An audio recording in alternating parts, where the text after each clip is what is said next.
Talking about that Alpha Strike team build coming right up. Hello and welcome back. If you're new to the channel and you want to not only perplex up your Heroclix IQ, but also outwit the competition, make sure to Hulk smash that subscribe button and also the little bell notification so that you're sure to not miss anything. And in today's video, we are taking a look at the Alpha Strike Heroclix team build. No, we're not talking about the YouTube channel, the Alpha Strike, although that's a great channel, so go on over there and give them a subscribe and watch their videos. But we're actually talking about the team build. So let's go ahead and get into it. So before we get started, guys, what is your preferred Alpha Strike combo team? Go ahead and put that in the comments below. So before we get started, we got to talk about what an Alpha Strike team is. An Alpha Strike team is something that is designed to reach as far across the map as possible and attack your opponents in a way where they cannot recover. Typically, an Alpha Strike team, you're dealing 7, 8, 9 clicks of damage in an effort to cripple the main component of your opponent's team or KO it so that there's no coming back from it. So in order to do this, we need to be able to cross quite a considerable portion of the map. I would say that a typical Alpha Strike team needs to cover at minimum 18 squares, but in a perfect world we're looking for 20 to 22 square swing on this. As we all hopefully know, the Heroclix maps are 24 squares long, so if you're able to swing 22 squares and you're in your starting area as close as you could get to your opposing starting area, that would give you the entire map that you could cover. Now there are some things to consider, such as terrain and various powers and abilities that make it so that you can't be targeted from range, but we're going to go ahead and get into that stuff later.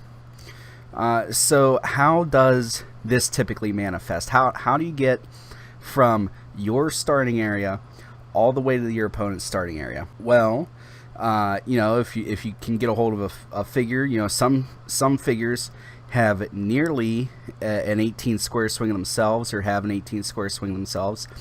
Those are few and far between, and they tend to be expensive, and you don't really see them in 300 point competitive. So you need a mechanism by which to extend their range. So how this normally manifests is telekinesis on your team, and as you can see on this team, just something I threw together. This isn't something you would ever use, although that you might use this Jean Grey. But we have the Superman from World's Finest with running shot and the flight ability, and Jean Grey from the Uncanny X-Men Fast Forces. So in this example, Superman has a 4 movement with an 8 range, giving him a 12 square swing.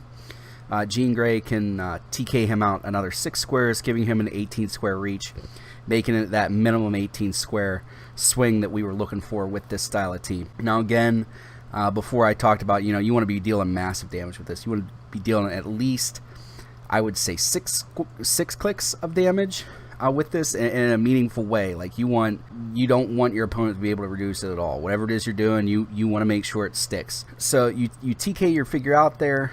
They do their running shot or their hypersonic speed, or some figures have like a full range charge, or a like a special where they get to move their full movement and then attack. That's the style of figure you're sending across the board. Then they make their attack. Hopefully it hit, and hopefully it dealt all the damage. And then at that point, your opposing team is in disarray, and they cannot make a counter strike to your Alpha Strike, and that's the idea of it.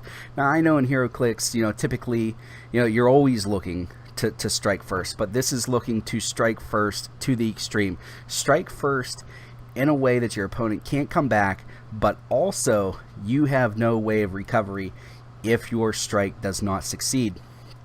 So what you do is, you have your figure on your side of the field. You add all your perplexes in. Typically, you want to start, if it's your main attacker, you want to have at least 11 attack, preferably 12, and then you want to sink everything else you have in a damage. You're hoping for 12, 13 attack, for 7 clicks of damage. There's not very many figures that can do that. I'm not here to give you those figures. You can go on HC Realms Look them up pretty easily yourself. You TK them out there, you make your thing, you hope it hit. So if this team style works, it is superb. There's no coming back from it. It ends the game almost immediately, and it's fantastic. But if it doesn't work, the figure that you TK'd out there typically is too far away from any friendlies to be given any kind of meaningful support. No ability to TK him back like a TK yo-yo. No ability to lend a friendly probability control should they miss or should an opponent hit them. No friendly character that's really going to be able to give them stealth or anything like that. They are on their own. And typically these Alpha Strikers tend to be a little squishy because everything's sunk into offense. They're not worried too much about defense. Some people would call that like a glass cannon style of play. But that is, once they get out there, there's no coming back. So, and that gets to the shortcomings of this particular play style. And this is, to me, this is a good secondary strategy for a team, but I'm not going to build a team entirely around an Alpha Strike. There was a time when Heroclix was revolving around that. It was all decided in the first probably 3 or 4 minutes of a match who was going to win. But those times are behind us, and I don't really like that style of team build anyway. But the shortcomings are this: if you attack and you miss, you're basically guaranteed to lose your Alpha Striker, who typically is a pretty heavy investment on your part. I would say at least 1/3 of your team. And then at that point, you're looking at hobbling around trying to win a game with 200 points versus, if you missed, a full 300-point team. Then there's the other considerations of map terrain. Your Alpha Striker needs to be able to somehow, either at range or up close, be able to navigate elevated terrain, hindering terrain, and blocking terrain. So this Superman's a good example. He can, has Superman team ability. He can get around stealth and hindering terrain.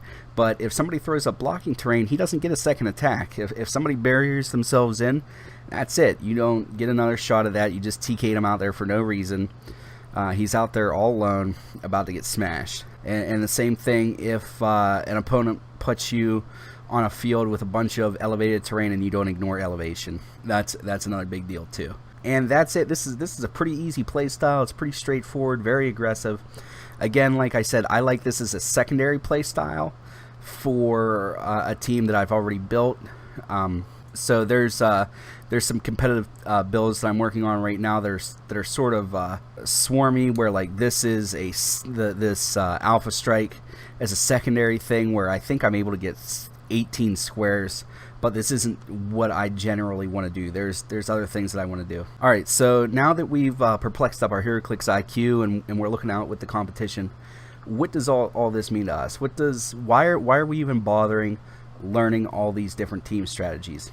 Well, the hope of this series that I'm putting together for you guys is that when you compete in sealed, or if you're looking to build a competitive team or even just casual team, this really is universal, that you're able to improve your team build and you're more flexible so that you're not always looking for a particular type of figure. You're able to be more nuanced. You're able to have backup plans. Your backup plans have backup plans. And really, if you look at all the competitive teams, they play a particular style. Now, it might be that style to the nth degree because a particular mechanic breaks it, but it's still, all of them break down basically into these archetypes. So that's why this is coming out, is so that you guys can improve your gameplay and just hopefully have more fun with your team builds, because it's fun to maybe this week build a TK yo-yo, next week build a lamp team, the week after that build an Alpha Strike team, just to try them all out. It's fun. It gives your opponent something different to look at, and it's just it makes it so that you can utilize more of your collection instead of always focusing on like the same handful of figures. As always, if you want to support the channel, go ahead and take a look at the description of this video. There are a bunch of different ways to do it. We just opened a Spreadshirt store. Go ahead and copy and paste the link in the description into your search bar, and it will take you directly there, and that money goes to support the channel, as well as all the various things that are there in the description. That's all I have for you today. As always, please remember that it's only critical miss if you don't have probability control.